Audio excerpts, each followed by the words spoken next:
tradición oral, amantes de la ilustración, gente de Costa Rica, de México, de Chile y de Latinoamérica. Este es un nuevo programa de Retrato Hablado. Habíamos estado descansando, pero por fin estamos de vuelta. Aquí a mi lado podrán ver unas manitos. ¿Ven?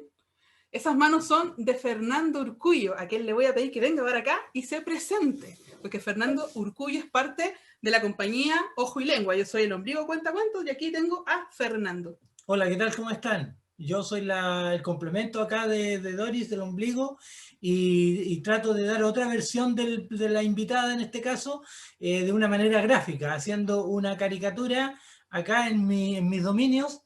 Vamos a trabajar en vivo viendo cómo graficamos a nuestra invitada. Claro, por eso nuestro programa se llama Retrato Hablado, porque mientras la invitada va respondiendo preguntas, él va ilustrando y se va a ir viendo de a poquito, mágicamente, cómo aparece en esa hoja blanca la caricatura de nuestra invitada, ¿no es cierto? Sí, porque comienzo trabajando con unos lápices bastante finos para tener la posibilidad de equivocarme, así que van a ver muy poco al principio, pero de a poco voy a ir usando otros lápices más potentes y va a ir tomando forma la ilustración. Verán que esto es magia.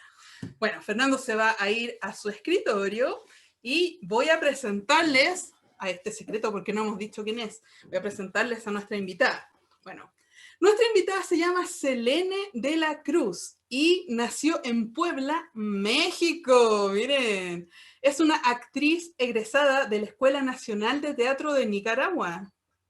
Además, tiene 20 años como narradora oral y se ha presentado en diferentes escenarios. Por nombrar algunos, en México, Colombia, España, Guatemala, Estados Unidos, Costa Rica. ¿Qué tal?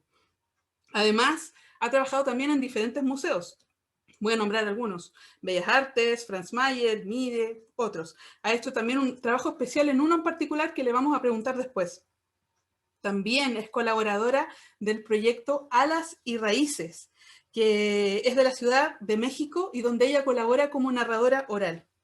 También, esto me llamó mucho la atención, es certificada como promotora de la lectura y es certificadora de promotores de la lectura en Conocer CEP, un trabajo bastante interesante. Pero como si eso fuera poco, además, es diplomada en creación literaria. ¿Qué será eso? Me interesa, me voy a apuntar a sus talleres. Y bueno, actualmente se encuentra desarrollando un proyecto que se llama Del cuento orgánico a la oralidad empática. Vamos a preguntar también qué es esto. Y a todo esto tengo que agregar algo que a mí me llamó la atención cuando estuve investigando por ahí. Bueno, esta mujer es madre, es tallerista y además ha tenido el pelo de diferentes colores. La vi rubia, la vi con el pelo rojo, la vi con el pelo morado. Bueno, ya nos contará ella. Vamos a darle un aplauso a Selene. Si se ahora tiene el pelo color marrón. Ajá, para que combinara. Muy bien. De todos los colores te vi el pelo. Yo también me he visto de todos los colores, hasta rapada. ¿En serio? ¿Rapada no te vi? Rapada, sí, en los tiempos en los que hacía más frío. O sea, ya te cuento, ¿no? Lo que era dormir con el dolor en la cabeza. ¿Y de dónde viene esto de querer buscar tanta estética distinta? Yo creo que me paso buscando. O sea, llega un tiempo en que digo, uy, ya está, y ¡fum! Me lo corto, ¿no? Y claro, al principio es como, ay, no debí, taca, taca, y de pronto, ay, mira, sí, se ve lindo, tal. Entonces estoy otro ratito así como con ese look y de pronto, ay, ya, ¿no? De hecho, bueno, mi cabello es casi blanco. ¿Como el mío? Y sí, así, tal cual. Y también me lo dejé un rato, hasta que dije, ¡ya! No sé, Pero hay que como... tener espíritu. Yo te admiro. Hay que tener espíritu porque lo que yo soy muy floja con el pelo. Muy floja. Por eso lo tengo así tal cual. Hermoso, se te ve hermoso. Es flojera. Oye, Selene, me quedaron muchas dudas con toda tu historia de vida que es muy amplia, increíblemente amplia. Es bastante impresionante. Lo primero que quiero preguntar, ¿en qué consisten tus trabajos en los museos? Hubo un tiempo que la vida me llevó a los museos y uno de los trabajos más importantes que pude realizar en un museo fueron los recorridos animados. Yo estudié arte, digamos arquitectura, como apreciación, pintura, música, como apreciación de las artes, de cine, música, taca, taca. Y entonces y por otro lado, el teatro y luego la narración, cuando llegué al Museo Tamayo, pude hacer esta propuesta de fusionar estas varias partes, pero principalmente entre el teatro, porque los recorridos animados generalmente llevaban personaje, pero al mismo tiempo la oralidad, porque era el personaje oralizando como un mediador del arte contemporáneo que, ¿verdad? Que la gente llega y es muy complejo y es así como tal. Entonces, todo el discurso teórico que puede ser aburrido en este personaje que viene también del concepto, es como, pues sí, un mediador entre el espectador y el arte contemporáneo, la exposición. Ya en ese museo... ¿Y los textos los escribías tú? ¿Los que presentabas? Entonces, claro, te dan el guión curatorial, digamos, o para las guías, ¿no? Como los que hacen las guías en los museos, hacían un guión y ese guión me lo daban y entonces a partir de ese guión yo hacía la propuesta entre el concepto, qué personaje podía hacer y qué actividad muchas veces podía ejecutar al cierre del recorrido. Eso fue durante 4 años y fue extraordinario, o sea, era pues estar aquí con el público y la mente y el arte. Y después tuve oportunidad en otro museo y ahí ya fue personaje, que era la niña fantasma, en un museo, en un edificio betlemita en el centro histórico. Entonces la niña fantasma que dicen que se aparece, pues ya me aparecía en algún lugar, ¿no? En los baños, entonces ahí contaba una historia, o en la fuente cuando fue vecindad. Entonces ya ese guión también yo lo hice con el material que me dan histórico, hago el guión desde el personaje, ¿no? Ese ha sido un trabajo muy hermoso, que creo que se hace en muchos museos de alguna manera. Es de los trabajos más ricos que yo he tenido en mi carrera. He tenido varios trabajos ricos, pero ese ha sido, aparte fue constante y fue durante 4 años. Sábado y domingo, entonces era así, casi que sin vacaciones. Y cuando uno hace algo tan constante, puedes ir viendo cómo crece, cómo se desarrolla, o sea, que ya no eres la misma de hace un año ni de hace 2, ¿no? O sea, vas viendo cómo evoluciona, sí. ¡Uy, buenísimo! Y también trabajas en fomento lector, y bastante, parece. Cuéntanos, ¿en qué consiste esto de Alas y Raíces? Que dice que trabajas como narradora oral. ¿En esos videos que tienen en ese sitio? Pues ahora es que es virtual, pero en realidad ahorita hay prácticamente todo en la virtualidad y las instituciones se han tenido que adaptar, pero Alas y Raíces es un programa, también hay de los estados, pero este es nacional, y tiene un área de narradores orales.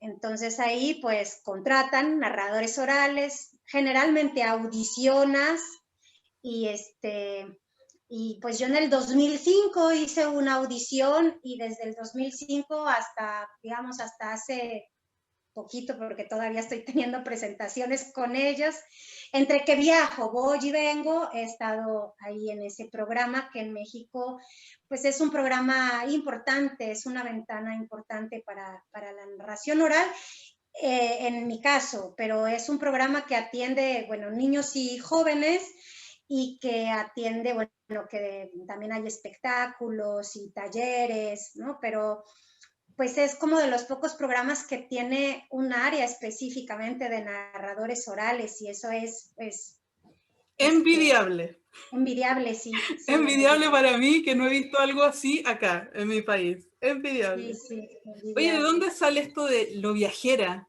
Eres muy buena viajando. Yo estaba analizando lo mismo hace rato, porque decía, es como una sed, ¿no? Es como una...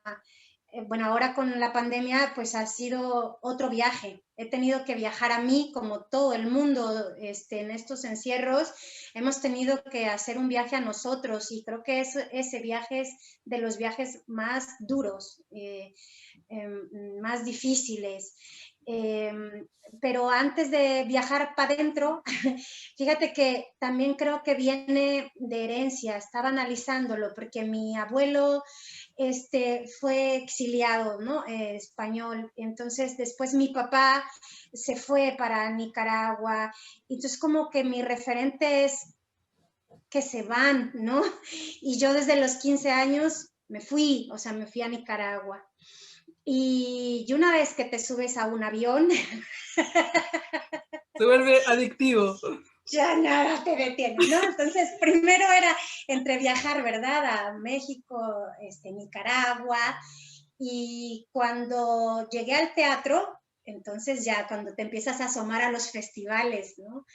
Entonces, el primer viaje que hice fue a través de una gira de una obra de teatro y fue a Estados Unidos. Y yo nunca había ido a Estados Unidos y muchos en Nicaragua tampoco, y Estados Unidos era así como, ¿verdad? La locura. ¿Y Y hablabas inglés? no, nos invitaron a un festival con una obra que teníamos como entre musical, o sea, ¿no? Y era una obra de maniquíes y era para niños. Y fuimos, y ahí nos metimos al baño, las mujeres, ¿no? Entonces entramos al baño y de pronto se baja el inodoro automático, y eso no... Y salí uno, o sea, como de las experiencias, ya después ya uno se ríe de esas cosas, ¿verdad? Pero era como, ay, que alguien tiró la cadena, alguien bajó el baño, no sé qué, y bueno, de las experiencias maravillosas.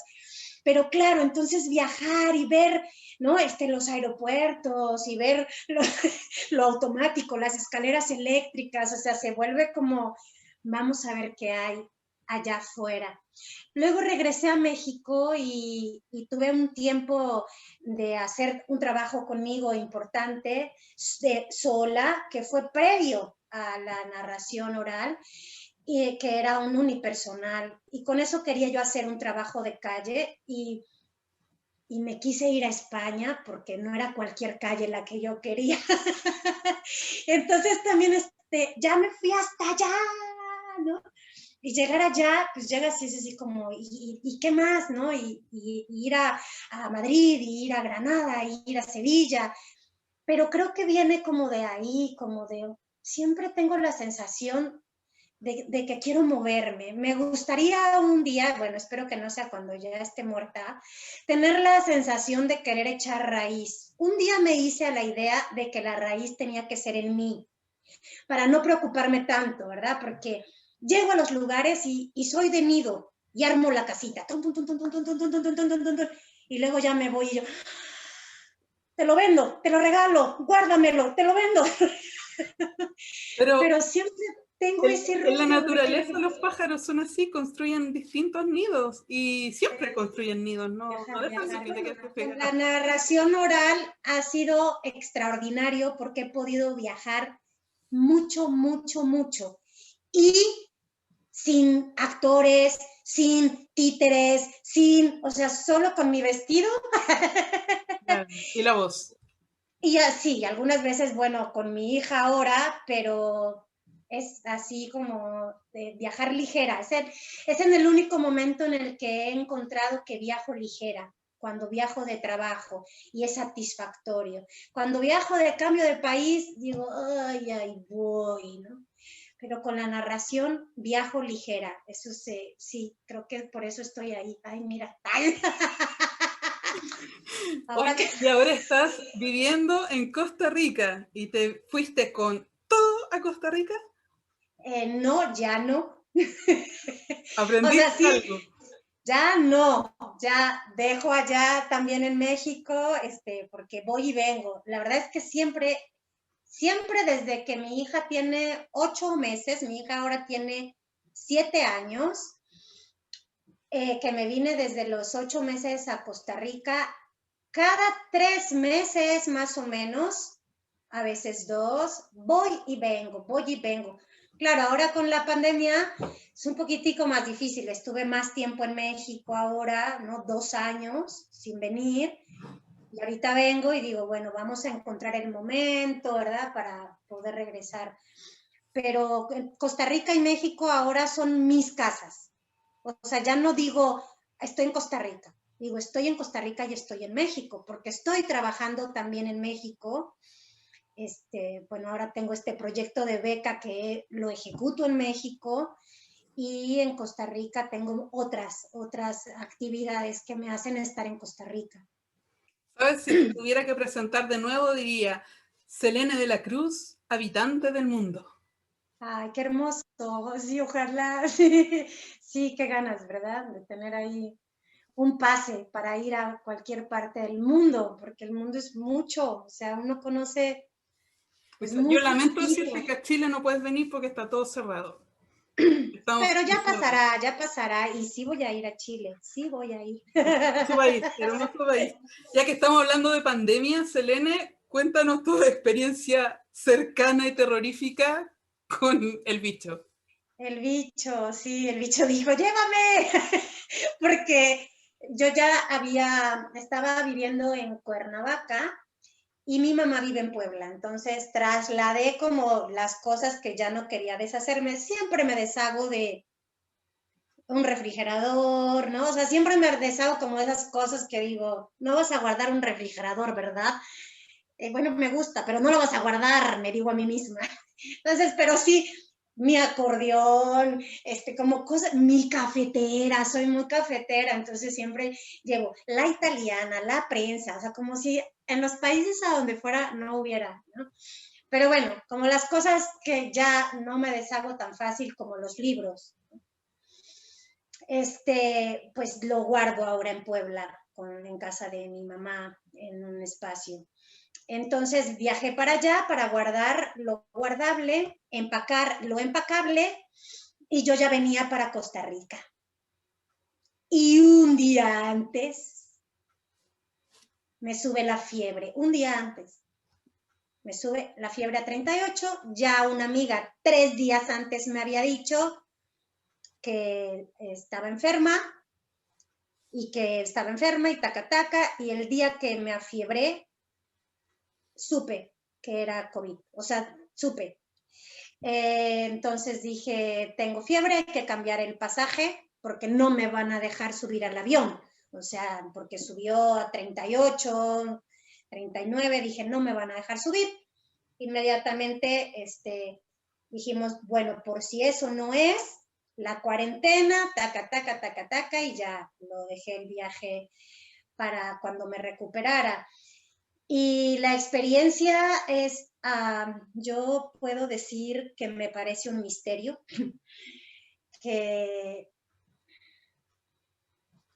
que es un bicho muy extraño, que uno sabe cuándo es ese bicho, porque mi sensación, independientemente de la respiración y todo este pánico, la sensación era que yo quería salirme de mi cuerpo. O sea, entré en un estado de ansiedad que no podía dormir moviendo los pies. Es como incómoda en mi cuerpo. Es una sensación que nunca antes había tenido de ninguna gripe, ¿no? O sea, no es una gripe fuerte, es un bicho extraño. Y, y se acomodan muchas cosas. Yo venía de un tiempo meditando, que tampoco es que yo era así la gran meditadora. Venía de 8 meses o 6, 7 meses meditando, haciendo yoga y nadando. De tal forma que cuando me dio el bicho me encontró con esto. Entonces, cuando entraba en pánico, ¿verdad? Intentaba hacer una meditación dentro de lo posible porque asusta mucho. Y sobre todo asusta cuando empiezas a ver que tu oxigenación va bajando, ¿no? Ahí es cuando entonces entras en pánico y claro, pues colapsas. Yo fui muy afortunada, o sea, sí fui muy afortunada, mantuve, creo, si es de mantener la calma, pues la intenté mantener y me agarró fuerte, porque si me hubiera agarrado en otra época había tenido problemas respiratorios y por eso me metí tan duro a nadar, estaba nadando 3 veces a la semana con pandemia y todo en Cuernavaca, estaba nadando mucho, entonces me agarró muy fuerte y creo que eso me permite estar aquí y sobre todo pues seguir acompañando a mi hija, ¿no? O sea, porque la muerte, o sea, está tan cercana ahora y es, ¿no? En México, pues es solo un paso más, ¿no? No habría vida si no hay muerte. O sea, como que medianamente está resuelto. Pero sí es como, uy, mi hija está bien chiquita, ¿no? Quisiera acompañarla un poco más, que si también no estoy, no pasa nada, pero es como, mi hija. Sí, no, no es como que no pase nada, es igual pasa, no. Sí pasa, claro, pero bueno, si es así, así toca, digo, no es, no. Fue muy extraño, yo salí resuelta también de otra forma, valorando mucho y estoy un poco afectada todavía de la respiración, eso cuesta trabajo, me ha costado trabajo recuperarla del todo, o sea, como que me da más trabajo el aire y administrarlo, y luego estoy como que me duelen, ¿no? Los pulmones, o sea, todavía siento que falta, ¿no? Que no está tan fácil. Creo, a mi hija le dio, no creo, a mi hija le dio, y creo que a los niños y a las niñas no les da tan duro. A mi hija, pues se fue como una gripita, ¿no? Sí, ahí sí fue como una gripita. Y yo no me hice prueba de entrada. Yo fui atendida por la prueba de mi amiga que le dio positivo y había estado con ella compartiendo, compartiendo el vaso, se había estado con ella. Sí, por favor, no compartan. y, y luego, ya se me fue, ¿no? Parte de las secuelas del COVID. No, dijiste que a tu hija le había dado una gripe muy, O muy sea, lejana. la doctora con la que me atendí me dijo que no me saliera a hacer una prueba corriendo, que tenía los síntomas, la sintomatología, y la amiga que se la había hecho, entonces que me iba a dar el medicamento, y yo me hice una prueba al final, ya a la salida me hice la de sangre, que ve tu última enfermedad y qué tan fuerte quedaste como para enfrentar si hay un bicho, ¿no? Y se la hice a mi hija también y ella sí quedó súper fuerte, o sea, como que ellos, y yo quedé ahí como que no me subió tantísimo las defensas para el bicho, pero bueno, así salió, nos seguimos cuidando, sí nos cuidamos, Y pero ya no también, comparten vasos, me imagino. ya no comparto vasos, ya cuido mucho de compartir vasos y nos seguimos cuidando, pero honestamente también vivimos. O sea, lo que se puede, en la medida que se puede. Si podemos salir, si podemos ir a la playa, tomamos ahí las medidas y tal, pero sí, yo sí me he arriesgado un poco y a lo mejor por eso también me agarró, por andar jugándomela, ¿no? Sí, yo creo que hay que tratar de ser responsable, pero no morir de miedo, que es como Claro, al final la enfermedad que hay debajo, el miedo, que es lo claro, que hace que uno se sí, enferme. Bueno, una sí. pregunta, explícanos qué es esto, del cuento orgánico a la oralidad empática. Yo a lo largo de mi carrera como narradora, me he dado cuenta de la eficacia ante el que me escucha cuando lo que digo lo digo de una manera orgánica, viva, verdadera. Y entonces, claro, yo tengo algunas herramientas del teatro también, ¿no? Del orgánico, emocionar, de emocionarme para emocionar. Entonces, con el cuento, que el cuento es tan directo, o sea, el cuento es viendo al que te escucha, tengo mucho más prueba de que estoy emocionando, tocando fibras, y a eso le llamo contar de manera orgánica y viva, ¿no? Y, y lo empático, también creo que hay que tener la historia que empatice con el que te escucha. O sea, primero yo tengo que tener esta empatía y esta coherencia de lo que escojo para contar, no porque esté de moda, no porque sea políticamente correcto, sino lo que en mi momento histórico vibra. Si yo hago esta empatía con la historia y cuando la comunico, empatizo con el que me escucha, porque el que me escucha, yo ahora que he estado trabajando muchísimo los talleres y la teoría, y he estado como tratando de teorizar y metodizar cómo hago esto, al principio pensaba que había públicos especiales, ¿no? Como, claro, es el grupo de ciegos, o yo he tenido oportunidad de trabajar con refugiados, o yo trabajé varios años en el Consejo Nacional para Prevenir la Discriminación, entonces he trabajado mucho material de por condición, taca, ¿no? Muchas especificaciones, pero entonces a eso le llamaba grupos especiales, ¿no? Claro, voy a contar un cuento para ciegos, ¿no? Un público especial. Pero ahora me he dado cuenta que todos los grupos son especiales, o que todas las personas son especiales, ¿no? Porque cuando o cuando tenía la oportunidad de ir a contar a los hospitales, de pronto podía entrar a un solo ambiente, a contarle a un solo niño. Y ese era mi público, mi único, ¿no? A eso me refiero con mi público o el público, aunque sea uno, es uno. Mientras haya uno que escucha y uno que cuenta, se produce este maravilloso fenómeno de comunicar y de hacer crecer la historia.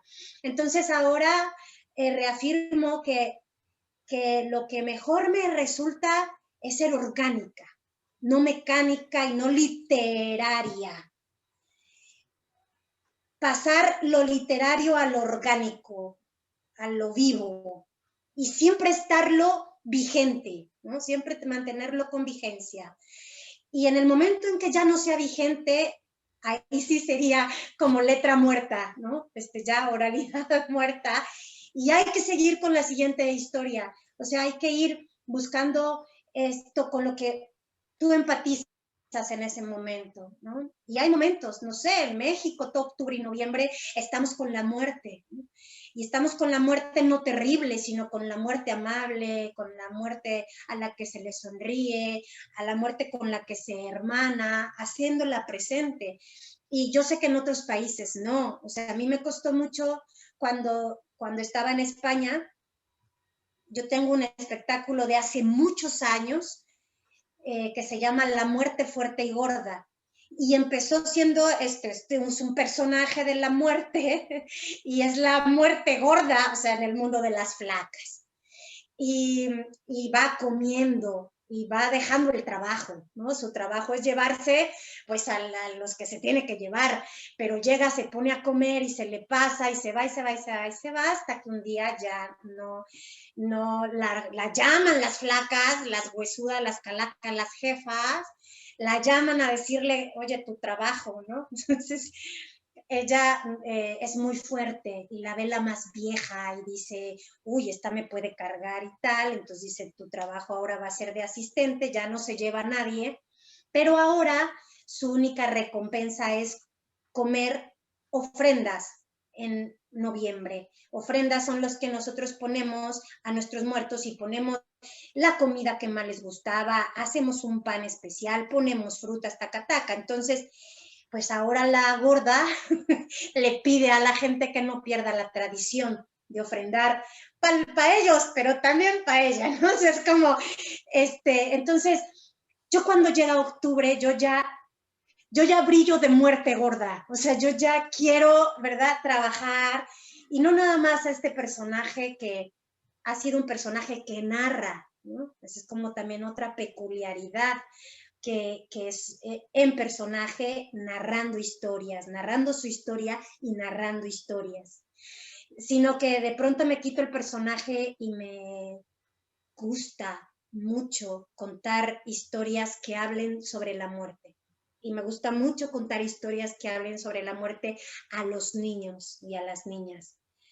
Entonces siempre ando como, espero esos meses y eso, digamos, esa es como mi empatía y mi coherencia y, ¿verdad?, el público con el que empatizo. Pero si yo en España, cuando llegué con la muerte, quería contarlo, o sea, los que me escuchaban se asustaban y se quedaban, ¿pero qué me estás diciendo?, ¿no? Entonces hubo un señor que me dijo, es que lo que estás haciendo es una falta de respeto, como te estás burlando de la muerte. Y eso fue hace muchos años, hace 20, yo no sé, en el 2003. Y entonces yo ahí dije, no, yo no me burlo, yo me río con la muerte. O sea, ahí también fue como reubicar el concepto y mi raíz y poder comunicarlo. Y ahora cuando lo comunico en el extranjero, ¿no?, en mismo Costa Rica, en Guatemala, que he tenido oportunidad de que me invitan con este trabajo, ahora le hago un preámbulo, un prólogo, y entonces cuento cómo se vive la muerte en México. ¿Para qué? Para que el que me escuche empatice. O sea, yo no puedo llegar y ¡guau!, ¿no? Y también después de la película Coco, yo creo que el mundo comprendió mejor cómo era México y la muerte, y esa relación tan estrecha que los demás no tenemos, o sea, no la tenemos. Sí, sí.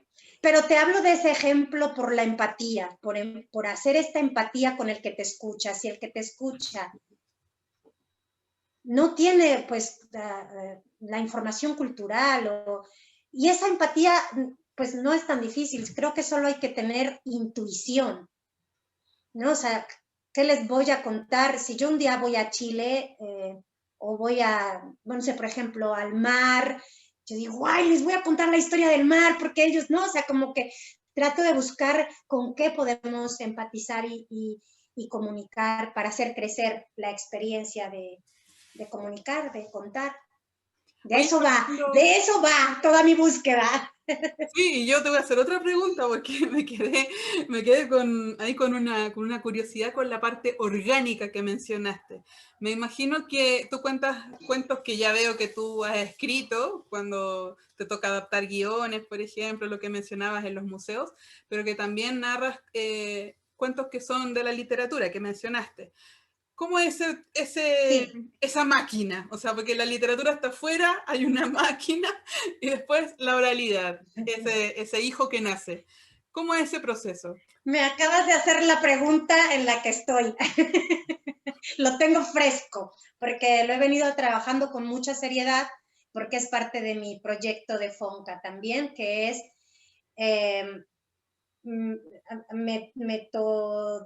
¿cómo es? Como metodologizarlo, no sé si existe, como bajarlo, ¿no? No importa, ¿Cómo, lo inventamos. cómo, Hashtag dale, metodologizar.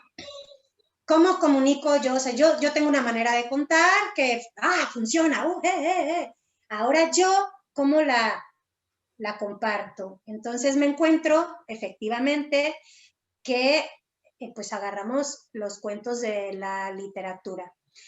Pero aparte, el que escribe también hace el gesto de hacer literatura, o sea, de hacerlo literal, de ponerlo en el papel o en la máquina, y allí, cuando está allí, tiene otra estructura o una corrección de estilo, una ortografía y un efecto, porque cuando vamos leyendo, vamos viendo que ya viene el final, nos faltan 2 líneas y nos vamos preparando. Pero en la oralidad no. Entonces pasa esto con la gente que veo, con los alumnos que tomo, que, ¿verdad? Vienen así agarrados aquí a lo literal. Entonces yo como los desprendo, entonces les digo, vean, yo le hago así, ¿no? Entonces, como también vengo del teatro, en el teatro hacíamos, hace mucho tiempo, se hace análisis de mesa, ¿no? Antes de abordar el personaje, antes de cualquier intención, antes de todo, se analiza, bueno, de la escuela que yo vengo, se analiza el texto incluso con distanciamiento, para no luego, ¿verdad?, poner intención y ya sentir un cariñito, no, distanciamiento. Entonces, eso es lo primero que yo pido, leer el cuento 5, 10 veces, de una manera sin involucrarse, porque siempre pasa. Y luego he creado un esquema metodológico que me lo aplico a mí y veo su funcionalidad y ahora lo comparto con mis alumnos, que es en la primer columna analizamos lo esencial del cuento, que en un principio le llamaría las acciones en el teatro, o lo esencial, o a lo que llamaré el esqueleto del cuento, y que más adelante le llamaré el tren de acciones. Lo esencial, que sea lo menos, no sé, había una vez una casa amarilla a la orilla del río, taca, taca, taca, taca, taca. ¿Cuál es lo esencial? La casa. Si la casa no está, el cuento sigue. Sí, tampoco es esencial y lo quito. Todo lo que no es esencial para el cuento lo quito, lo quito, lo quito. Pero tú ya has hecho el gesto de memoria en el que no confiamos, que es leerlo de 5 a 10 veces. Tú ya hiciste un primer gesto de memoria. Cuando lo empiezas a analizar de esa manera, vas haciendo otro gesto de memoria, que es lo esencial, lo esencial. En esa columna es solo lo esencial, el esqueleto, y con eso, en principio, se contaría la historia. Pero después, si todavía no lo creen, seguimos. Personajes. Distráete con el personaje, ¿no? Para que tengas la carnita de, sí, usaba zapatos, sí, decían que era orejón, sí, personaje. Conflicto. Importantísimo, ¿dónde está el conflicto del cuento? Si no hay conflicto, relato, no hay.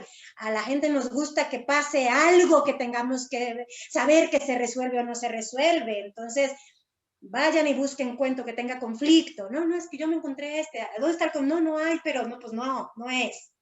Entonces, ¿cuál es la estructura clásica del cuento? Principio, conflicto, fin, y listo, vamos allá, ¿no? Entonces, ese es como va siendo mi tal. Entonces, después llego al lugar, importantísimo. ¿Dónde sucede? ¿A qué huele? ¿Qué estaciones? ¿Es seco? ¿Cuál es el color de la sequía? ¿Cuál es el efecto de la sequía? Todo lo que se refiere al lugar y su impacto, ¿verdad? En lo emocional, para tener el mapa de lo que vas a contar, para tener más de dónde tirar. Y por último, a cada cuento, yo hago uno básico y a cada cuento va pidiendo si necesita más o necesita menos. Hay una columna que se llama, en mí, o sea, yo le pongo imágenes poéticas o caprichos. Buena palabra. Que es que lo quiero contar como lo dice el autor, ¿verdad? Porque si no, el cielo no es avasallante sin ese rojo taca taca. Entonces, a ver, ese es el autor, por eso es el escritor y por eso es el poeta. Tú tienes otra poesía. Y entonces también es hasta terapéutico, porque invito a que confíen en su capacidad de proyectar imágenes poéticas, imágenes hermosas. Y entonces es como, vamos primero a confiar en lo que tenemos, en lo que hay en mí esta capacidad. Y la otra, que trabajo también ya después de haber pasado esto, de arrancarlos, no es fácil, pero una vez que se arrancan, pues una vez que se dan cuenta que con el tren de acciones, yo a lo que le llamo lo esencial, después lo aparto de todo eso y le llamo tren de acciones. Y al tren de acciones ahora también le llamaré disparador de memoria. De tal forma que cuando vean casa, ellos ya tienen la casa, el color y el aroma y tal. Entonces cuando había una vez una casa a la orilla del río, la casa era amarilla y taca, taca, taca, taca. Y la siguiente es árbol caído. Un día el árbol empezó a tronar como hacía mucho tiempo, no se escuchaba en aquel lugar. Sabían a qué se refería cuando tronaban así, taca, taca, ¿ves? Pero ya les disparó árbol. Tacata, y este es el disparador de memoria. Entonces yo pido que confíen en su disparador de memoria. Y el primer ejercicio, después de tener mi tren de acciones, porque así lo hago yo y así me sirve a mí y así lo comparto, es que ahora que ya tienen este disparador y este tren, lo escriban, pero no lo escriban literalizándolo, lo escriban con el gesto de como lo irían haciendo oralmente, que no se preocupen ni de los acentos, ni que lo vacíen. ¿Para qué? A mí me sirve para decir, ¿viste que ya lo tienes en la cabeza? ¿No? O sea, porque es como, no, no es cierto, no, no. A ver, ven, ya lo tienes.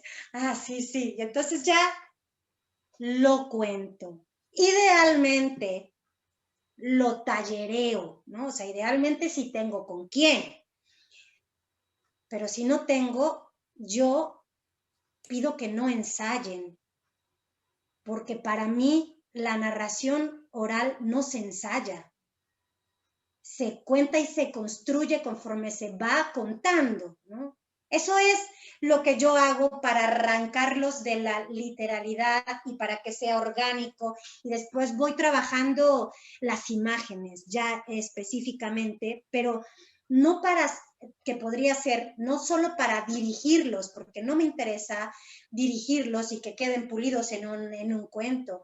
Me interesa que toquen sus fibras, ¿no? Que sepan lo que es generar imágenes, confiar en su biblioteca, en sus imágenes, en su posibilidad, en lo que se han leído. Claro, ahí digo, hay que leer, hay que ver cine, hay que, ¿verdad? Hay que llenar para tener, hay que viajar, hay que ir al río, hay que ir a la sequía, o sea, hay que ver para tener también. Y si ya no lo tienes, pues lo imaginas.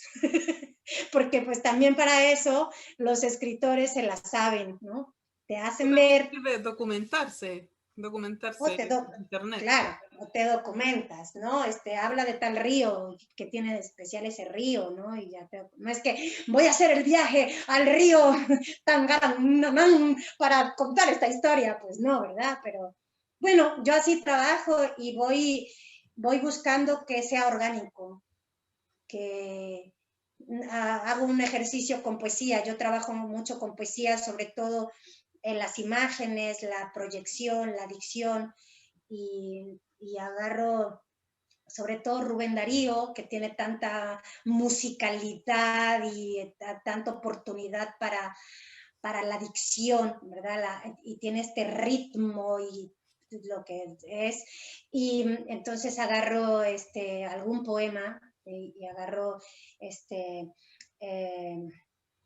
y de paso les digo, no le decía a su abuela, lo escribió Rubén Darío, que seguramente lo dijo su abuela, juventud, divino tesoro, ¿no? Y entonces casi que trabajamos solo con un verso, o sea, ¿para qué? Dilo, lo pronuncias todo bien, la coma A, que es la coma tal, pero sí, está el viejo o la vieja que tiene 98, que ha tenido una vida, taca, taca, taca, taca, taca, taca, taca, taca, taca, taca, voltea y ve los maravillosos 15, los maravillosos 18, ¿cómo lo dirían? Y ahí cambian de lugar. Y ahí sí dicen, cada quien, porque es que es personal, ¿verdad? Entre más joven, entre más, los que son ya, o sea, personas más grandes, inmediatamente conectan, pero que vibran, ¿verdad?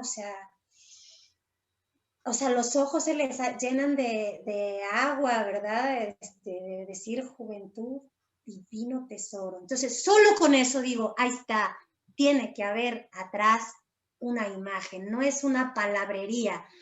Somos comunicadores de imágenes, ¿no? Entonces, hago todo eso para arrancarlos. Ya te lo conté.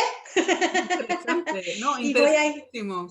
Interesantísimo. Y lo maravilloso de la narración oral es esto que tú acabas de decir, qué es lo que pasa con el público, porque después de que tú o tus estudiantes del taller hacen todo ese trabajo intenso y personal, y una reconstrucción que es personal, llega a un público que es otro y que lo toma desde otro lado y también reconstruye y se maravilla, se emociona. Entonces eso es lo lindo de todo este proceso.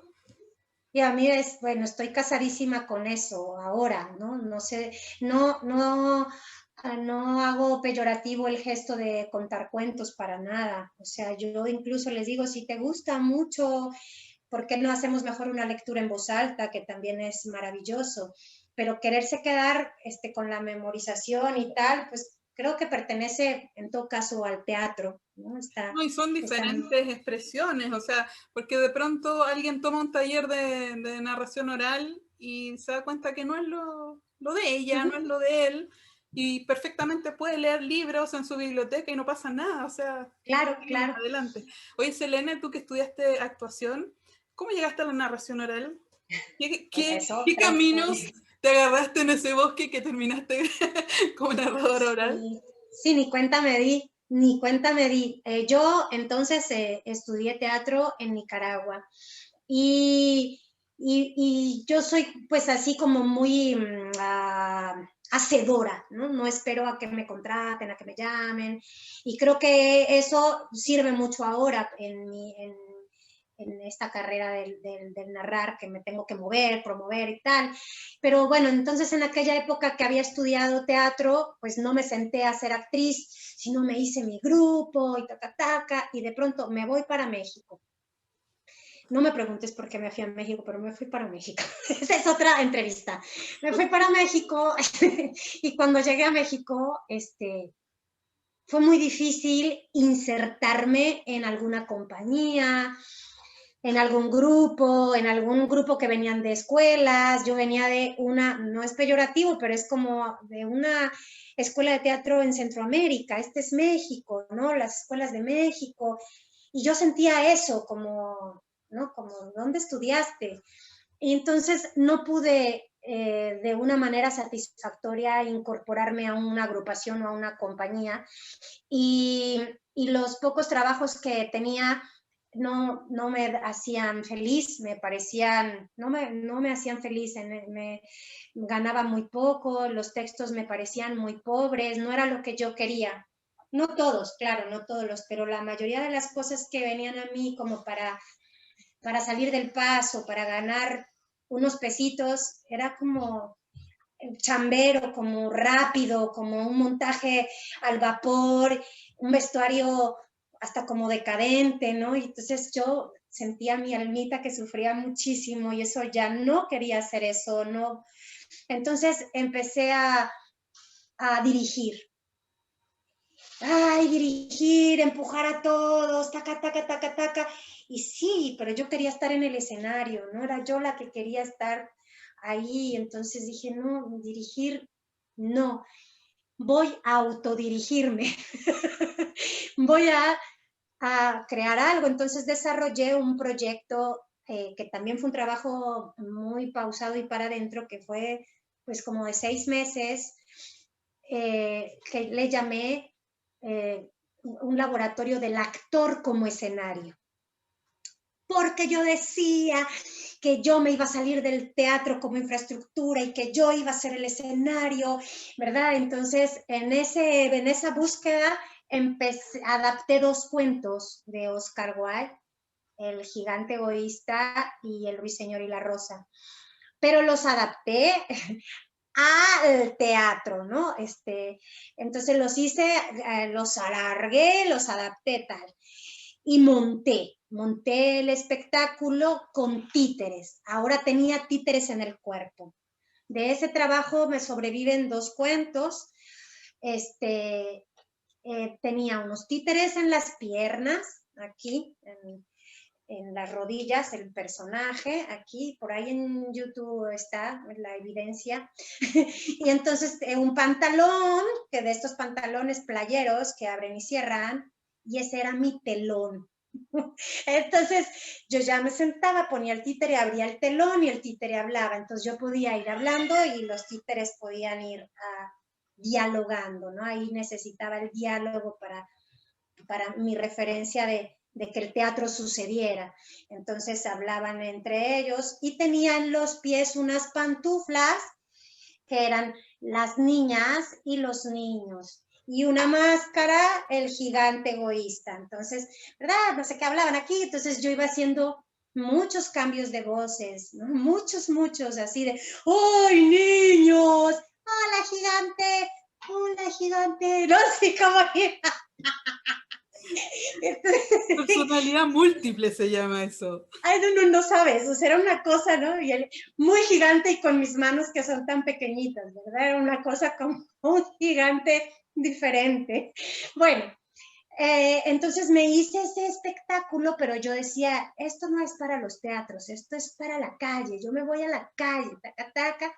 Y fue cuando empecé, antes de irme a España, empecé como a decir, es que es en la calle, y lo vendía como a las instancias como de calle, y les decía, permítanme pasar el sombrero, ¿verdad? Para irme acostumbrando, porque era como, ay, ¿cómo voy a pasar el sombrero? ¿Cómo voy a pasar la gorra? O sea, creo que hasta para eso hay que entrenarse, ¿no? Y entonces ya me daba muchísima vergüenza, muchísima, ¿no? Y entonces pedía como las colaboraciones y tal. Bueno, después de ese entrenamiento amoroso, porque me ponían el audio, me ponían el escenario, me ponían las sillas para el público, entonces eso no era calle, ¿no? O sea, ¿quieres saber lo que es calle? Vaya a la calle. Dije, ay, sí, pero a España. No, se me presentó una oportunidad, me hicieron un regalo de un boleto y me fui a España. Y ahí llegué a Madrid, al Parque del Retiro. Y veía, ¿verdad?, los titiriteros, y entre el titiritero, el chino, que hacía masaje chino, y entre el titiritero y el masaje chino, al que la guitarra, o sea, como toda la fila frente al lago de los artistas y vendedores ambulantes mientras no corrían. Entonces yo traía el chip mexicano y decía, ¿a quién le tengo que pagar para que me dejen espacio? Y yo pregunté a un amigo que después hizo mi amigo, que ahora lo tengo perdido de vista, si amigos, si ves esta entrevista, un amigo argentino, José, que hacía sus títeres, tenía muy montado su espectáculo y tenía su altavoz, y entonces ya él le pregunté y le dije, es que yo cuento, te hago teatro con títeres, taca, taca. Yo hacía teatro con títeres, ¿no? Todavía no contaba cuentos en mí. Entonces, bueno, nada, nos hicimos amigos y él tuvo un gesto muy amoroso, solidario, y me dijo, te voy a prestar, porque claro, cuando me vio narrar el primer día o contar o hacer lo que hacía y ver que me quedaba sin voz con tantos cambios de voces, claro, no fue tan fácil. Debo decir que no me pude meter tan rápido, ¿no? O sea, el primer día que llegué con mis cositas, me fui allá a la orilla donde nadie me vio, y ese primer día gané €1 que a alguien le vi pesar y me dio €1. O sea, al día siguiente llegué muy valiente, ¿verdad? Y me puse, él me dijo que no se le pagaba a nadie, que solo tenía que llegar y poner mi equipo de sonido para que el de al lado supiera que yo iba a tener sonido. Yo no tenía equipo de sonido. Entonces, nada, llegué muy temprano, me puse, cargaba con un banquito porque tenía que sentarme, o sea, todavía tenía que cargar con, tenía que sentarme para sacar a los muñecos de aquí, para sacar a los muñecos de acá. No se podía de otra forma. Entonces ya llegué, puse mis cositas, lo mínimo, taca, taca. La gente no se detenía. Y no se detenía, y no se detenía, entonces puse el primer títere, lo empecé a mover, se detuvieron 2, 3, y dije, ahora, ¿no? Y entonces ahí empecé como, ahora, atrapar a la gente, ahora. Pero no les iba a contar 50 minutos. Entonces tuve que volver a lo esencial del cuento y a lo que resistían los que me escuchaban. Pero según yo estaba haciendo teatro de calle, ¿no? Estaba haciendo teatro de calle, tenía títeres, estaba haciendo teatro de calle. Al cabo de 3 meses escuché a unos niños decir, porque solo contaba El Gigante Egoísta. Al cabo de 3 meses, ahí ya en el retiro, viniendo ya con mi equipo de sonido, ya me había podido juntar, comprar el mío, ya mi taca, ¿no? Compré una batería de moto, entonces la cargaba toda la noche, o sea, ya estaba así como artista de calle, ¿no? Ya iba con todo, ya los conocía a todos. Hola, ¿qué tal? Me dice, ¿Cómo está un chino? Los chinos divinos, me decía, amiga, masaje, amiga, ven, masaje. Y le daba yo como, yo creo que ternurita, ¿verdad? Todo mi esfuerzo y me daban masaje gratis. Y la china me decía, amiga, huevo chino, que me compartía de su huevo chino. Y yo, ¿cuál será el huevo chino? Y era huevo duro, ¿no? Entonces, ahí eran mis amigos, me hacían masajito, compartíamos comida, hablaban poco español. Pero bueno, después de ser amiga de todos, escuché a unos niños decir, mira, ahí va la del Gigante Egoísta. Y entonces dije, creo que ya debería de cambiar de cuento, de cuento. Y no fue tan fácil, empecé a trabajar Jack y las habichuelas mágicas, porque tenía el títere que era Jack y tenía a la estudiante, a la chica que despreciaba al estudiante que era la mamá, entonces ahora este era el estudiante y esta era la mamá, y tenía al gigante, ¿no? Y entonces con lo que tenía monté el siguiente cuento. Pero llegó el frío y me tuve que ir a Sevilla. ¿Se oyen los martillazos? No pasa nada. Pero poquito. Bueno, llegó el frío. y ya había hecho especiales, Selene, para el momento de llegó el frío. Orgánicos. Efectos especiales orgánicos. Llegó el frío a Madrid y yo empecé a ponerme muy triste y yo ya no quería ir a trabajar porque cada que yo necesitaba los pies descalzos y entonces era así como, me duelen los pies, no quiero. Y bueno, yo ya había hecho amigos en casi toda España y tenía una amiga en Sevilla que me dijo que me fuera para allá y fui a Sevilla. Y en Sevilla no había un Parque del Retiro. Estaba el Parque de los Príncipes, pero el público o los que llegan no son esporádicos, son los mismos de siempre, generalmente, pero que se subió el gato. Entonces yo llegué y conté El Gigante Egoísta. Y al día siguiente llegué y conté y al día siguiente ya no tenía, ¿no? Entonces tengo que hacer otro cuento. Y entonces ya, así empecé a hacer repertorio. Luego llegó la lluvia y ya con la lluvia no podía salir a la calle. Pero la suerte, porque yo soy una mujer muy afortunada y tengo mucha suerte, mucha protección de muchos ángeles o Dios me ama profundamente. Una señora me vio contar y me dijo, oye, mi esposo tiene un salón de fiestas y me contrataron en ese salón de fiestas, pero era así como un cuento de 10 minutos, al otro grupo de 10 minutos, y me contrataban 1 hora. Y eso me mantuvo y también que voy conociendo gente hermosísima en mi camino. Había conocido a una chica de nombre Alice y ella era peluquera de perros. Entonces me decía, tú lo bañas y yo lo peluqueo. Y así sobreviví.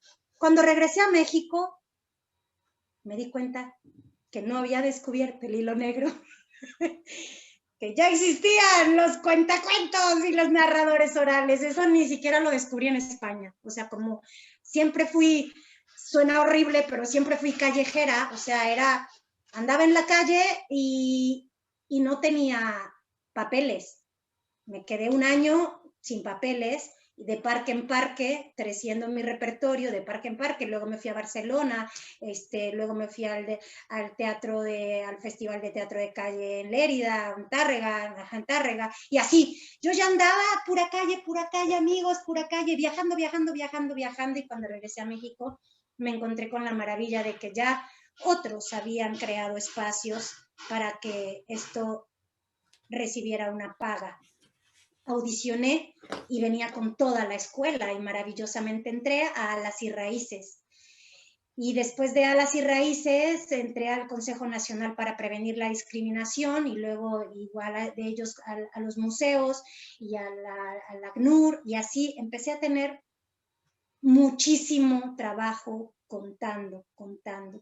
Después me di cuenta que, bueno, o sea, que ya que eso era una profesión en sí, que era una disciplina en sí, que no era teatro, que era narración oral, y que ya otros habían llegado y que ya, bueno, Garzón Céspedes había hecho ahí narradores orales escénicos, y luego me llamaban de las editoriales, me llamaron de una que certificaba para promotores de lectura.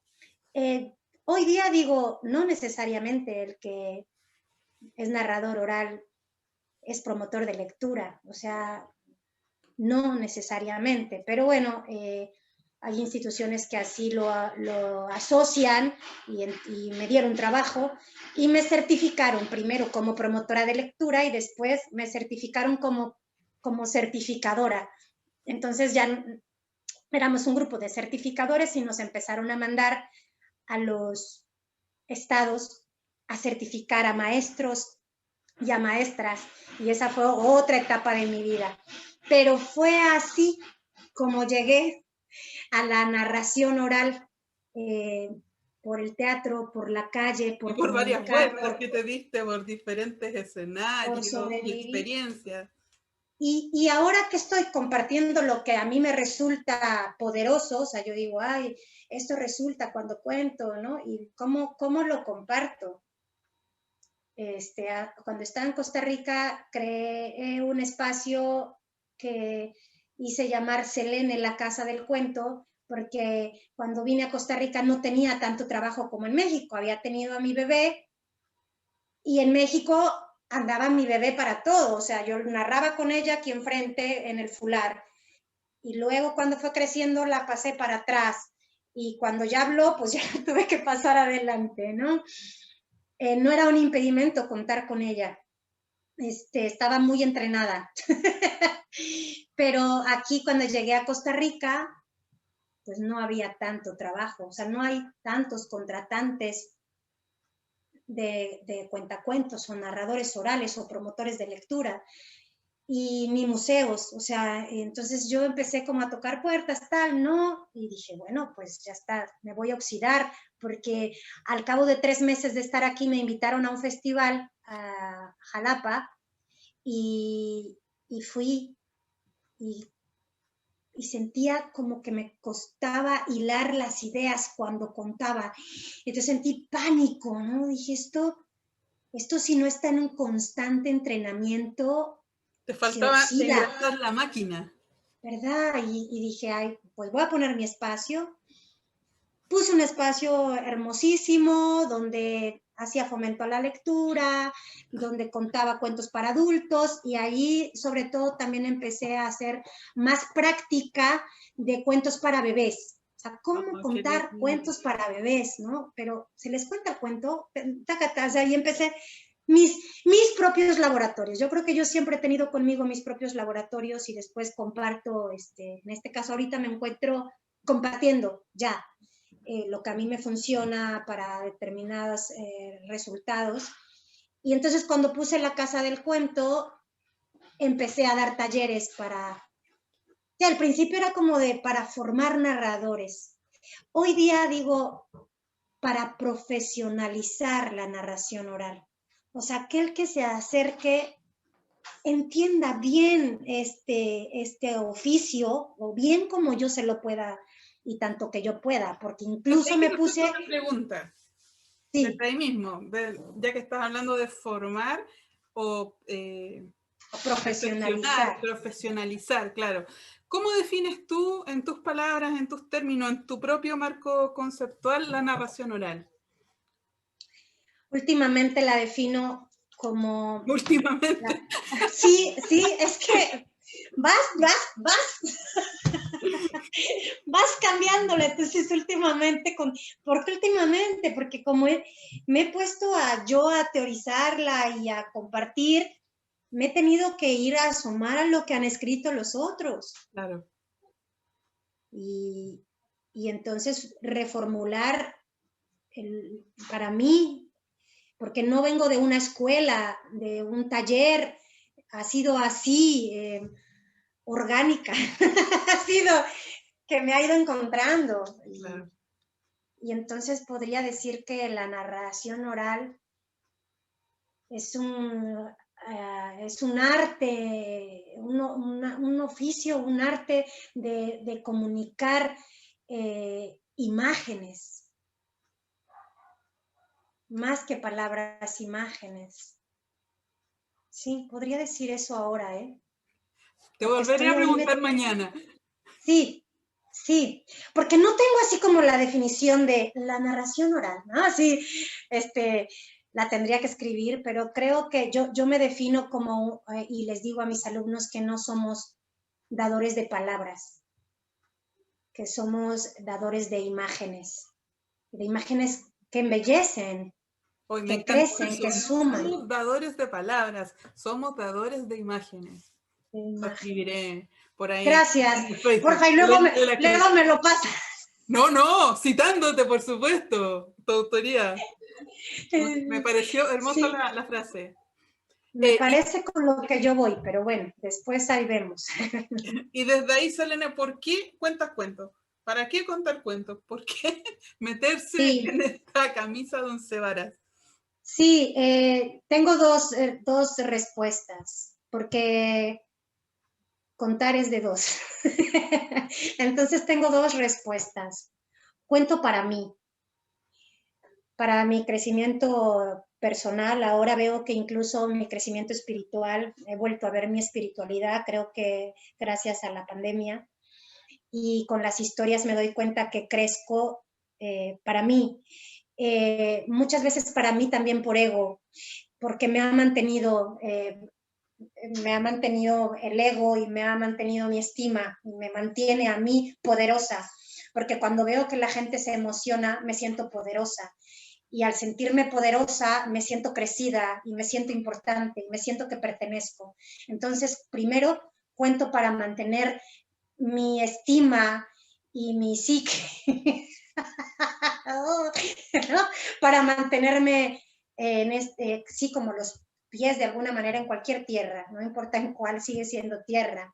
Para mí porque me ha dado viajar y me ha dado la posibilidad de ver y conocer, de palpar, de estar viva. Entonces, primero cuento para mí.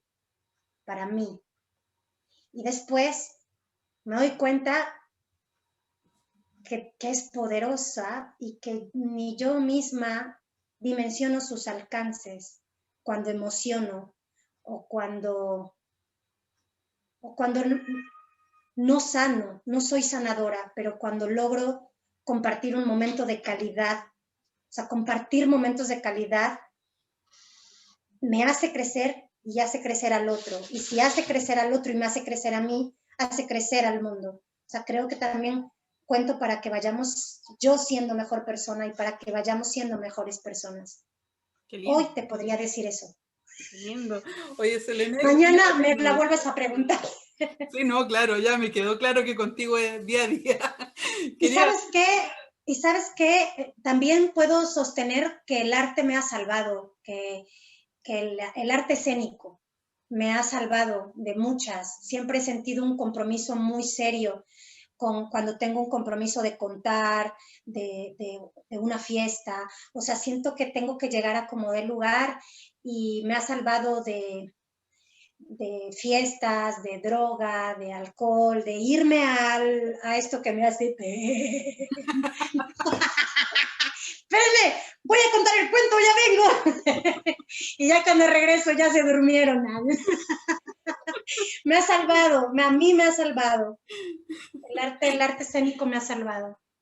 Oye, Selene, ¿y alguna anécdota, ya que estás hablando del otro mundo? No sé, ¿alguna anécdota que tengas así como chistosa para reírse de todas esas cosas que te pueden haber ocurrido como actriz, como cuentacuentos, como titiritera, previo a lo mejor a presentarte o durante una presentación?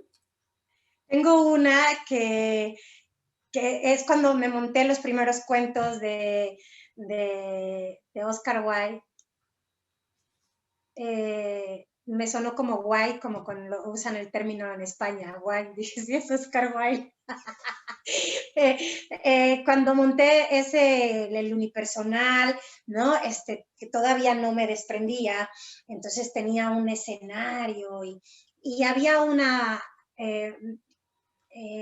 escuela que me contrató el espectáculo, pero era una escuela muy grande. Era una escuela como de 600 niños y niñas. Entonces los acomodaron en el patio y llevaban uniforme. Ellos de blanco era la blusa del uniforme con el escudo de la escuela aquí, ¿no? Entonces todos los niños, los más pequeñitos estaban hasta adelante, iban primero, segundo, tercero, cuarto, ¿no? Así, los más grandes hasta atrás y las maestras hasta atrás, de tal forma que yo tenía a los pequeñitos aquí enfrente.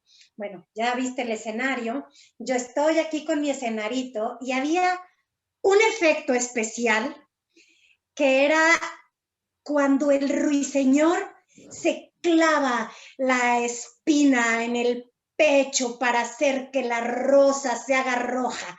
Entonces yo ya, o sea, aquí a uno que le sobra la creatividad, había ingeniado una rosa, entonces era una jeringa, ¿no? Jeringa, inyectar, jeringa, sí, jeringa internacional, jeringa, inyectar. Yes, right. Era una jeringa forrada de verde, que era el tallo. Y cada función yo le ponía una rosa de papel, de servilleta, ¿no? Y entonces, cuando iba diciendo, canta, ruiseñor, porque no sé qué, no sé qué, no sé qué, yo estaba abajo del escenario, ¿verdad? Y la iba inyectando, ¿no? Entonces la rosa se iba haciendo roja. Pues ya había presentado no sé cuántas veces esto, que verdad no revisé y la jeringa se tapó. Entonces ya estaba ya cargada de rojo, se tapó, yo estoy abajo y le estoy... y dispara el chisguete de sangre.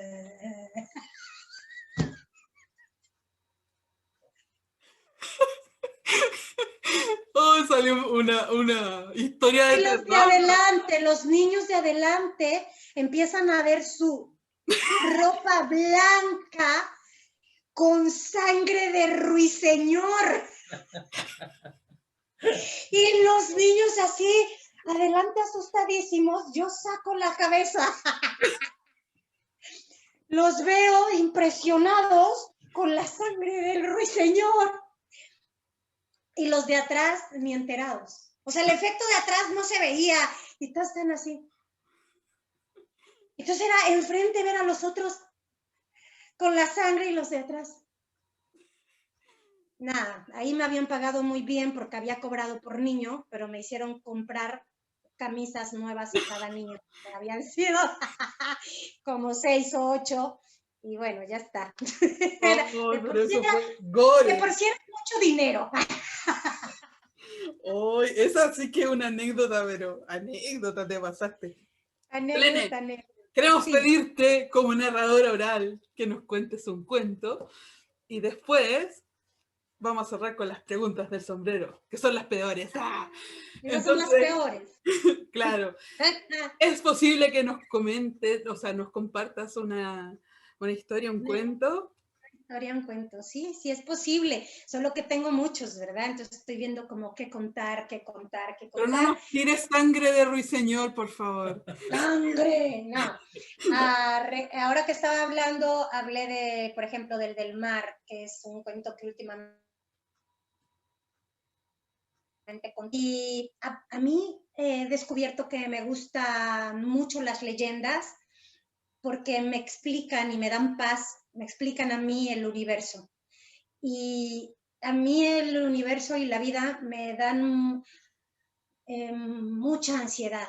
O sea, pensar en el infinito y que es infinito, viene la leyenda y me dice, no, Takataka es tal cosa, y no, que alguien lo creó y tal, y eso me da muchísima tranquilidad. Entonces, como a mí me dan tranquilidad, yo las comparto para decir, todo tiene una explicación y no necesariamente científica. Te voy a contar, ¿no? Entonces les cuento, y esta es una leyenda que cuenta de por qué el mar es salado. Entonces, Selene, quiero pedirte que cuentes una historia para nosotros. Vamos a nosotros a dejarte ahí en pantalla completa. Te vamos a dar un tremendo aplauso para escucharte con total atención. Entonces, les dejo con Selene de la Cruz. Un gran aplauso, por favor, para ella. ¡Bravo!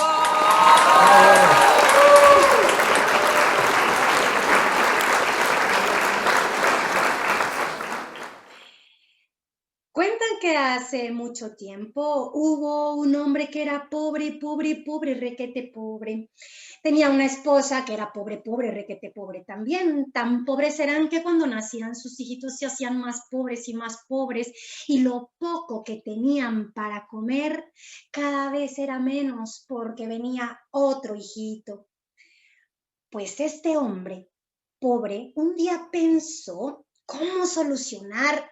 Y él había escuchado que había un hombre en el pueblo que era muy rico, que solía apadrinar a los ahijados. Entonces fue, lo buscó, toc, toc, toc, toc, toc, lo escuchó. Ay, somos muy pobres, el hijo este que acaba de nacer, quería pedirle que fuera su padrino. Está bien, dijo aquel hombre. Ven todos los días, ven todos los días por el plato de comida, por los platos de comida para tu familia. Está bien. Y entonces el pobre, pobre, todos los días iba por la comida y así solucionaban el hambre.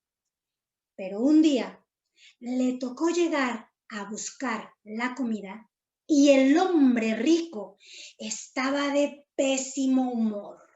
Estaba matando una vaca, estaba muy enojado, iba llegando nuestro amigo pobre por la comida y aquel rico lo ve. Y en cuanto lo ve, dirige toda su artillería, su enojo y su furia contra el pobre que iba a buscar los platos de comida. ¡Ah! ¡Toma! Agarra la pierna de una vaca recién destajada y se la avienta. El hombre pobre ve venir la pierna de vaca, extiende las manos, voltea la cara, ¡pah! La pierna cae contra su pecho y aquel hombre rico remata diciéndole, vete al diablo. El hombre pobre no sabe qué hacer con la pierna de vaca y no sabe dónde buscar, sale y busca.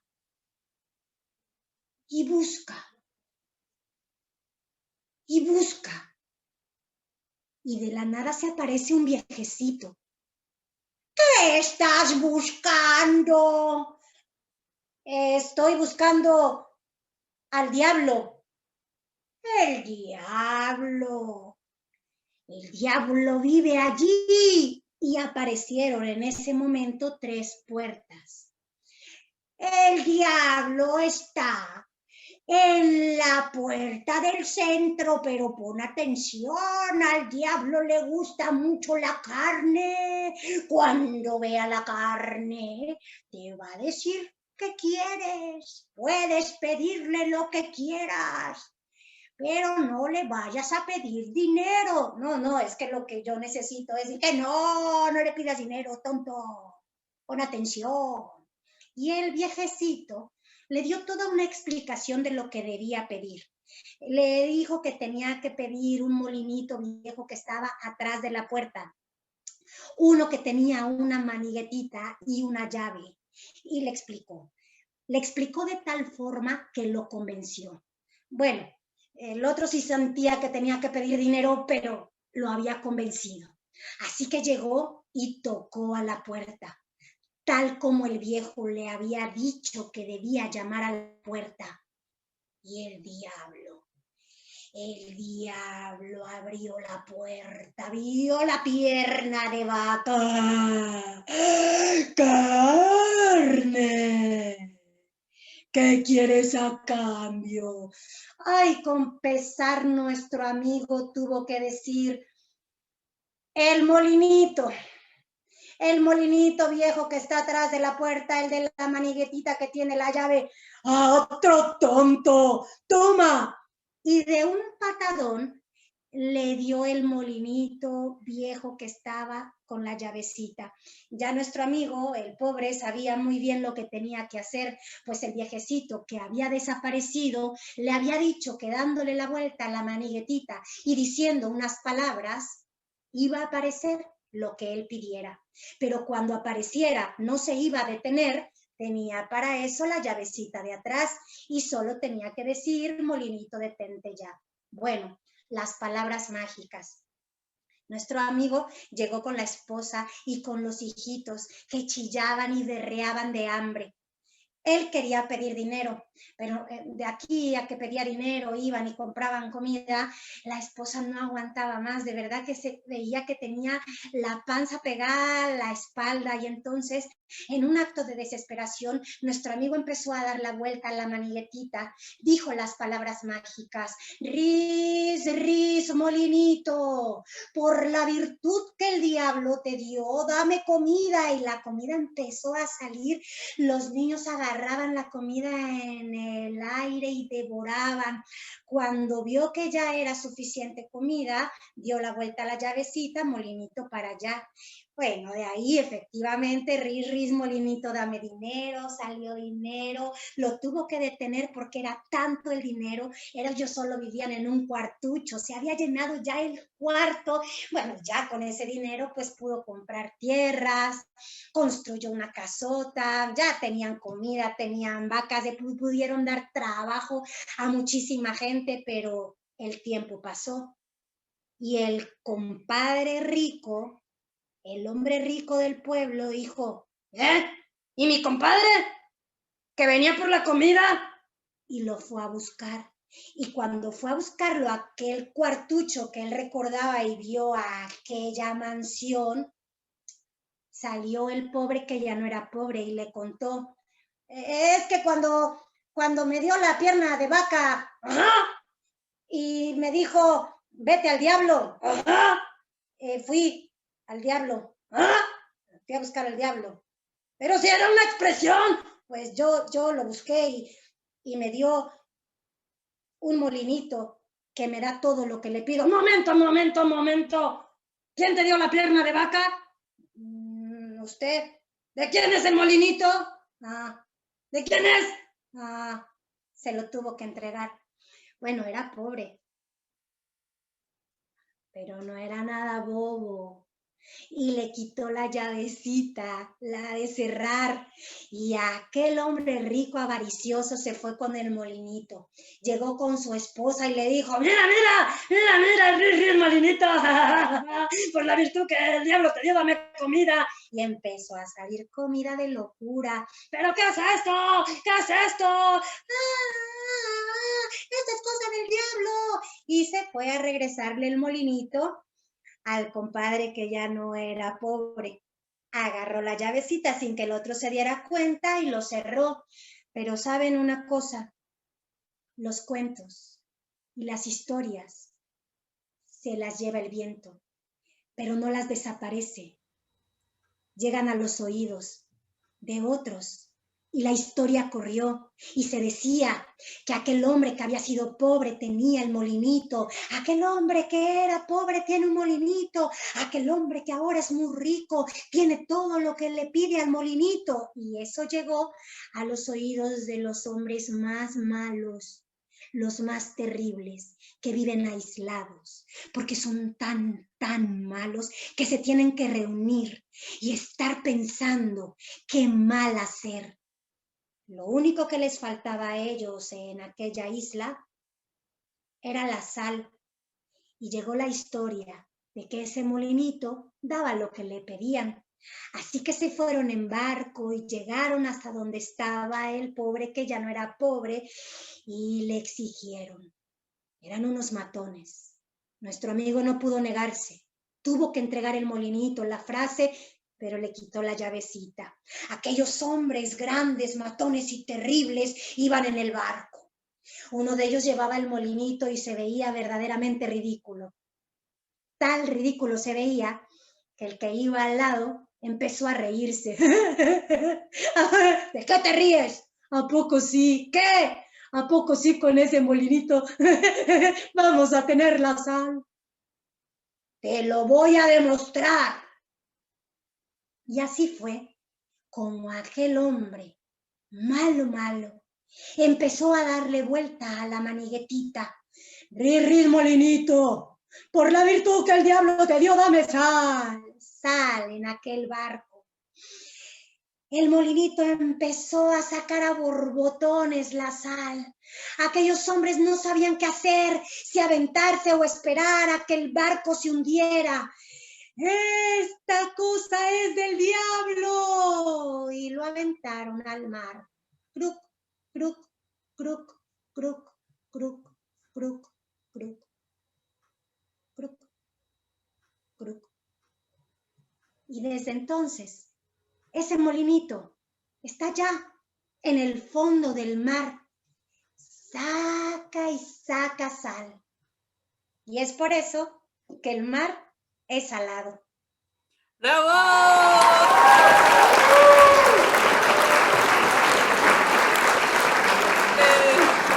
Estamos volviendo. Ahí enciendo tu cámara. Es uno de los cuentos favoritos de la Doris. Sí, te Sí, cuento una anécdota. sí. Te cuento una anécdota. Yo cuento también ese cuento. Muteate. Ahí, sí. Te dije, Claro, súper diferente porque ya uno empieza a hacer verdad. no, pero el principio es el mismo. El principio es el mismo. interesante es lo que tú decías hace un rato. El esqueleto es básicamente el mismo, pero cambian varios elementos. En el mío no hay 3 puertas, por ejemplo.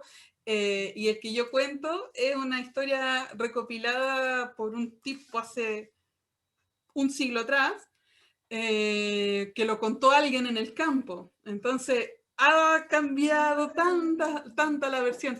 Así que después podemos compartir las versiones y compararlas. Sí, Porque yo te la es lindo comparto, esto, como claro. un cuento viaja y como tú lo cuentas de una manera y le das tu propia, lo que dijiste, hacerlo orgánico.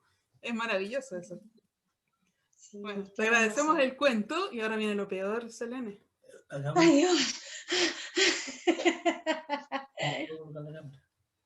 Ah, está reclamando Fernando Me dice que se quedó sin cámara, no sé qué le dice que yo pasó. soy peor lo de tú. Está sin cámara, sí. Ah, ahí te mandé una solicitud. Ya, él ya terminó prácticamente su retrato. Te lo mostraremos ¡Qué lindo! en un ratito más. Aguantan un pichitón y quedan las últimas preguntas. Estas preguntas que quedan aquí son preguntas así como rápidas. Así como, ¿esto Ok. lo otro? ¿Sí o no? Con valentía, por favor, Selene. Ay, ay, ay, ay, ay, ay, ay. Lo que contestaría hoy. Primera. Ah, pero esto es fácil. Y creo que ya la podría responder yo por ti. ¿Perro, gato, loro o mascota virtual? Perro. Ay, pero no tenías un gato. Te escuché que dijiste el gato se Tengo subió. un gato, pero tengo mi alma y mi corazón está entregado a perro. Dog lover. A Momotombo, que ya está en el cielo. Bueno. Perro. ¿Maldita o bendita pandemia? Bendita. Maldita, mira. Una mujer resiliente. ¿Comida favorita? Helado de dulce de chocolate. Ay, qué rico. Helado de dulce de leche. Comida, no era postre. Ya me descubrí. Ya, pero no importa. De postre, el helado de chocolate. ¿Y de comida? Helado de dulce de leche. El postre. Dulce de leche. Comida favorita, los tacos al pastor. Ay, ¿cómo son los tacos al pastor? Es que nosotros no tenemos cultura de tacos. Sí, bueno, taco, tortilla, maíz, chiquita, así, chiquita. México. Viene Norteamérica. de los trompos árabes, ¿no? los tacotes, pero trompo, cerdo. Ahí sí. No como carne con mi hija, pero en los tacos árabes, en los tacos al pastor sí.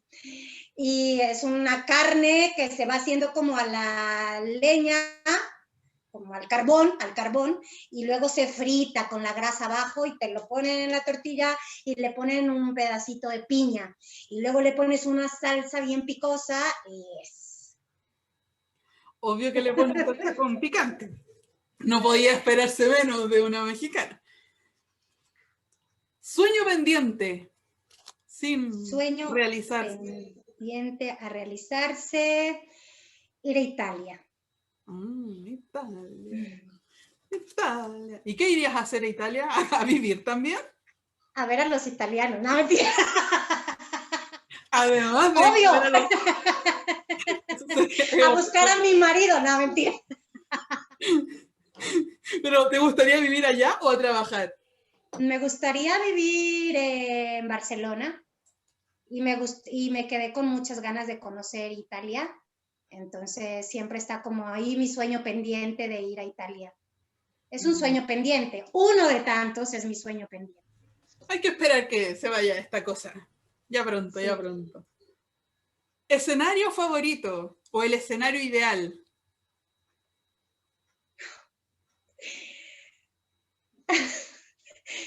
Personas en vivo. En cualquier lugar. Personas en vivo, yo te veo, tú me ves, así casi nos solemos. Y puedes tirarle sangre de Ruiseñor también. ¡Y sangre! ¡Qué terrible! Esta pregunta es importante. ¿Cómo te defines mejor? ¿Como actriz o como narradora oral escénica? Hoy, narradora oral. ¿México o Costa Rica? No puedo. No puedo porque me van a decir, pero acá. A veces México, a veces Costa Rica. Una salida fácil. ¿Qué quisieras tú que escribieran en tu epitafio? He aquí una regaladora de imágenes. Okay. Esa fue tu frase de hoy. Sí, yo también. Yo voy a luchar porque pongan eso el día de tu muerte si es que estoy viva. Por favor. Última. Lo que más detestas. La incoherencia en la gente y sus discursos. Lo detesto la incoherencia en la gente. O sea, respeto las diferencias, pero que sean coherentes con lo que dices. No, hoy sí, mañana no. Bueno, como yo, mañana tal vez diferente. Pero mañana voy a ser coherente. Bueno, te vamos a mostrar cómo quedó el retrato, porque ahora sí está terminado. Se va a venir Fernando para acá. Cuidado con el cable. Mira, chararara, voy a poner pantalla. Ay, pero qué ojos más chulos. Y qué sonrisa el vestido. Gracias, mi vestido. Un poquito más grande. Y tiene que ser con maleta. Las botas. Gracias, eso te iba a decir. Muchas gracias por ponerme la maleta. Así, para viajar ligera. Uno de mis sueños pendientes, un día viajar ligera. Sí, lo he logrado con los cuentos porque solo voy con una maleta. Sí, bueno, gracias. Te lo va a escanear y te lo va a mandar para que lo puedas tener ahí, lo puedas usar cuando quieras usarlo. Te agradecemos, Selene, por este día, por esta entrevista, por tu buen humor. Nosotros tenemos una palabra chilena que salió de una entrevista a un futbolista que no se entiende mucho afuera, pero que tiene que ver con la chispa, la chispeza. La chispeza está buenísimo. Una palabra inventada aquí. Pero te agradecemos. Te agradezco tu chispecidad. Tenemos unas palabras, mejor no entrar ahí. ¿Hay algo que, Selene, que no te hayamos preguntado o que quisieras decir? ¿Algún mensaje al mundo? Para que te ¿no? voten como presidenta en las siguientes elecciones. Oye, no sé. cuando era niña, me decían, ¿qué vas a hacer cuando seas grande? ¿No? Y entonces yo tenía la imagen de Miss Universo porque daba un mensaje de paz al mundo, ¿no? Entonces ahorita me sonó, me decían, ¿qué vas? Yo, Miss Universo, para dar un mensaje al mundo, decía yo. Entonces este es mi momento. Un sueño hecho realidad. Te lo estamos dando en bandeja. Algo que se haya quedado y que me gustaría decir al mundo, no, pues creo que hay que contar historias y que hay que contar historias bien intencionadas, que hay que hacer conciencia de las historias bien intencionadas, porque una historia que va bien intencionada va a llegar a un buen puerto, que son los corazones de la gente bien intencionada. Oh, buen mensaje, muy buen mensaje para cerrar. Muchas gracias, Selene. Cuando venga a Chile, acuérdate de nosotros, pasa por aquí. Y bueno, esperamos que pronto podamos viajar de nuevo, pero yo creo que tú estás más desesperada que cualquiera. Bueno, recién vine para acá, entonces tengo un viaje reciente. Estoy aquí recién, tengo un mes en Costa Rica. Entonces, pero que puedas visitar Italia también, que era tu gran sueño. Por lo menos yo ya te dibujé la maleta. Sí, está claro, está la mitad lista. A ver si no empiezan los italianos a ponerse en contacto conmigo. Nunca se sabe, nunca se sabe. Bueno, te agradecemos. Que venga, por favor, esa contadora de imágenes. Las necesitamos acá. Bueno, muchas gracias, Selene, y nos seguimos viendo. Abrazos. Muchísimas gracias a ustedes por tan bonita energía y tan bonito proyecto. Mucha luz para el proyecto. Muchas gracias. Chao. Igual para los tuyos. Chao, chao. Chao.